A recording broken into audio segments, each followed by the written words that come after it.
Welcome to NFL World, where NFL starts and ends. I'm your host, Jacob. And with the first preseason game out of the way, we start week 1 of the preseason, and the Denver Broncos have announced that their starters will be playing in week 1 of the preseason. Now, this all started, I think, the team, the way they played last year, you don't know what you have right now. So playing the starters at least says, okay, this is our first group. How do we look? And if so, let's move forward. If not, it can be dangerous. You could lose key people, and that's not ideal either. Next up, let me make sure I can find it.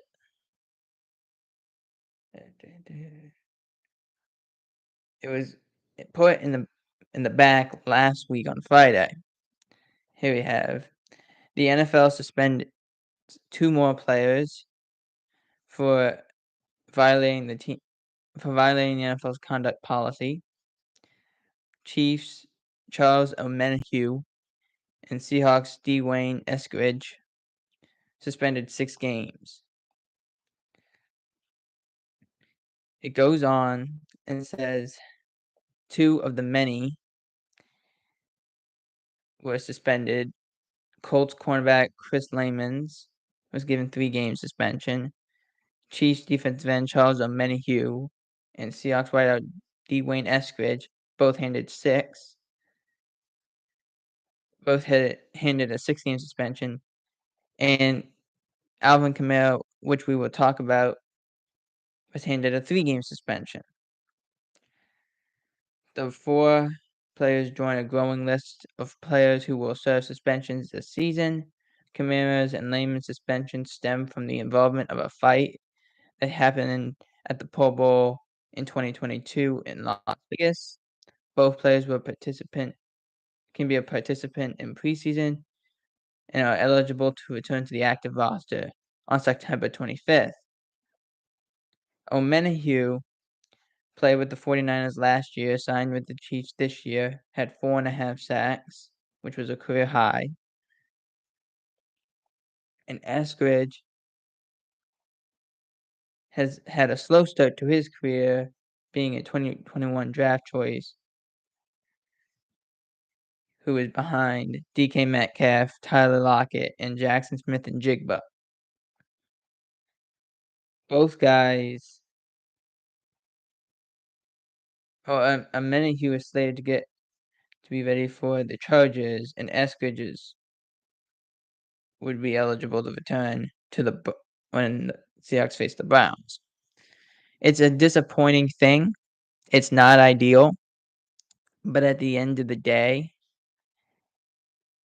it's not the worst thing in the world because they are rotational players. Now, I would be very concerned if you lost a starting wide receiver to this. To me, you lose your 4th wide receiver. Okay, not ideal, but it's okay. But if we would have lost Tyler Lockett, DK, Metcalf, we would have had a lot different. I would have a lot different view on what would happen. Now, the Alvin Kamara suspension, I'm a little irate about. I understand he pled down. I get that he pled down. But at the same time, I'm like, yeah, but there's video.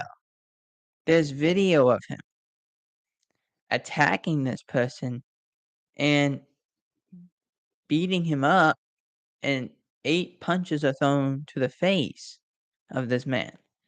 And yet, only 3 games? 3? And Chris Lehman is the same thing. 3 or 4 games, that's it?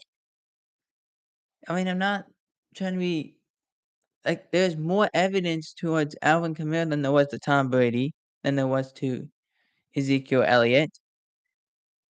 And yet, somehow, they said, yeah, well, he pled down. That means that since he pled down, it's not as big of a deal. And they did all these suspensions on a Friday because it won't roll over. On a Monday, no one will be talking about it. That's why they did it on a Friday. If they really wanted news, they would have done the suspension when they should have, which was when they met Tuesday or Wednesday. That would have been when it would have came out. They chose not to do it on a Friday. Doesn't roll over. Maybe someone briefly talks about it, like myself, and then move on. That's what they do. It's smart, but it's also terrible for the sport at the same time. So the Saints are hosting ex-rushing leader Kareem Hunt amid the suspension of Alvin Kamara. Hunt is one of those players that's still out there. Doesn't mean that he's the best option, but I think for what you're gonna do, bring in a veteran, see what he can do, and that's all you can do at this point if you're the Saints, because you've lost a running back to an injury last week. Let me see if I can find that.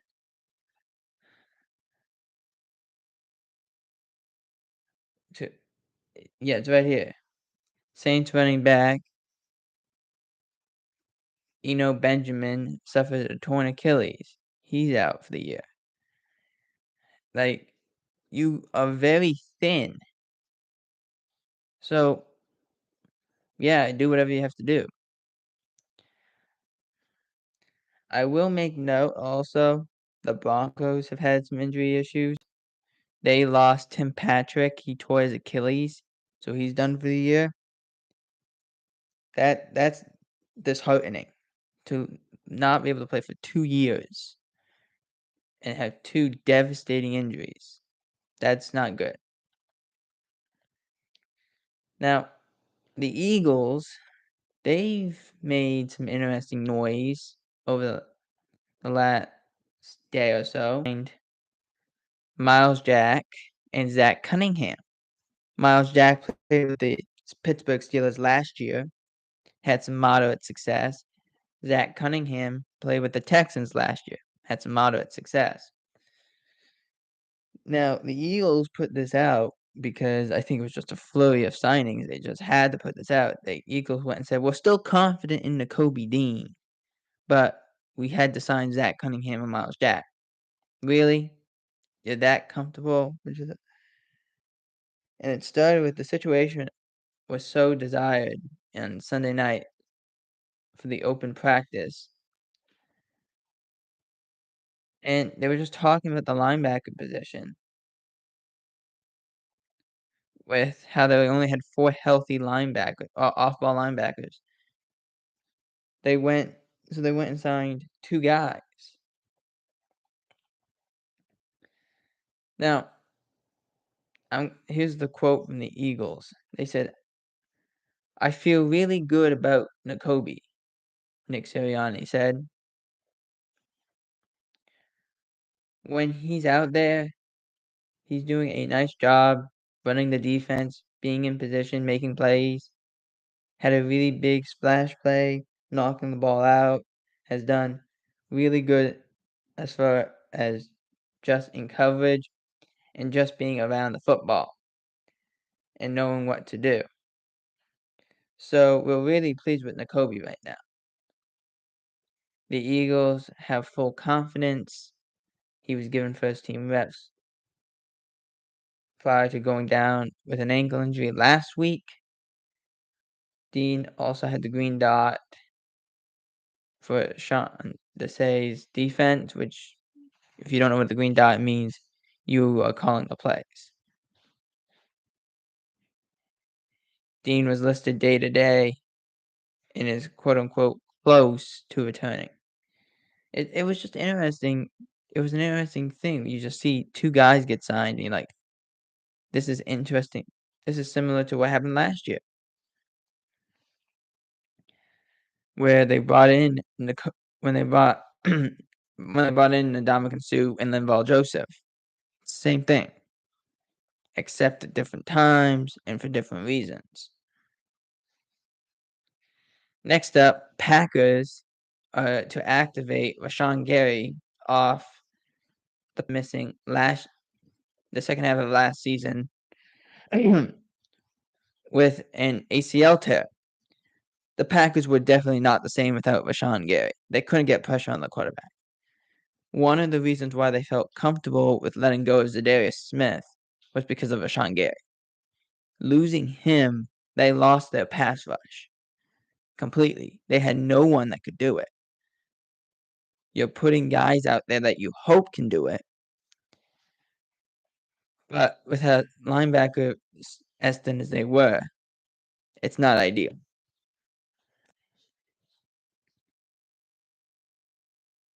Some other signings happened as Vikings signed former first-round pick N'Keal Harry, who played with the Bears last year, had some success.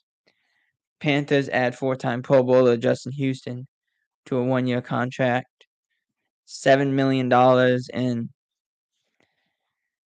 a $7 million deal, $6 million guaranteed, probably incentives to add to get it to $7 million. The Cowboys and Malik Hooker agreed to a 3-year extension, putting the safety up through 2026. So that was a good deal for them.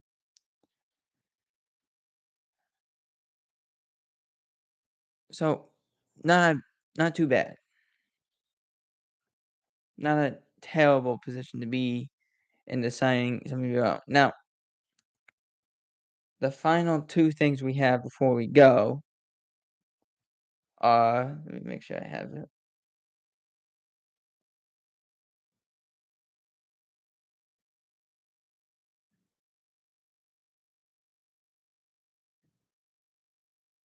Let me make 100% sure I have it. Okay, yeah. Matthew Judon and the New England Patriots have now reworked his contract. Judon was doing what is called a hold in, which is I'm here, but I'm not practicing until you give me what I want. They basically reworked it so he had a $12 million boost. The readjusted contract adjusts the guaranteed money from $2 million a year to $14 million a year, according to ESPN. Judon can now make up to $18 million this season. He was warming up with his teammates doing individual conditioning drills, but would not be in team drills. Judon will turn 31st on August 15th, signing with the Patriots in 2021 after playing his first 5 seasons with the Baltimore Ravens. He recorded 15.5 sacks last year after tallying 12.5 his first year in New England. So you have to rework that deal if you're Matthew Judon because that was ideal for you. Get your pay when you can. Do it when you have to. Because if you don't do it, like what happened with Randall Cobb, he went to Houston after going to Dallas. He went to Houston because he got a big payday. And I was not mad at him at all. I was like, you could have stayed in Dallas. We could have gone and done some things. No, it was fine. Because then they go and get CeeDee Lamb. But what happened was losing Randall. He got paid like a big time wide receiver once more, in which he wasn't ever going to do that again. So go get your money. Go get it. That's why I'm not. Logan Wilson did the same thing. Go get your money. And finally, this is a disaster if you're a Cowboys fan. The Cowboys have been doing it, a kicking competition, and it gets ugly. It wasn't so bad for the last couple days until this. As they go, the Cowboys have been doing a kicking competition with Tristan Vizcaino, who has been in the NFL for a little while, and Brandon Aubrey, who is a former soccer player who has just been playing the sport for about 2 years.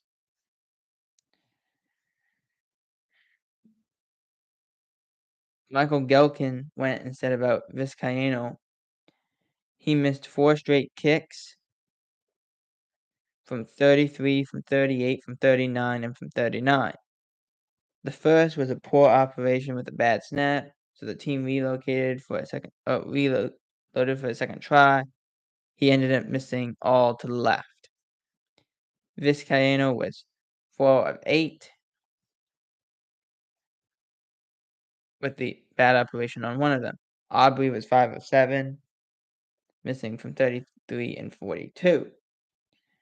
Now, why do I say that's? Because he's been doing that 5 of 7, 5 for 7, 5 for 7.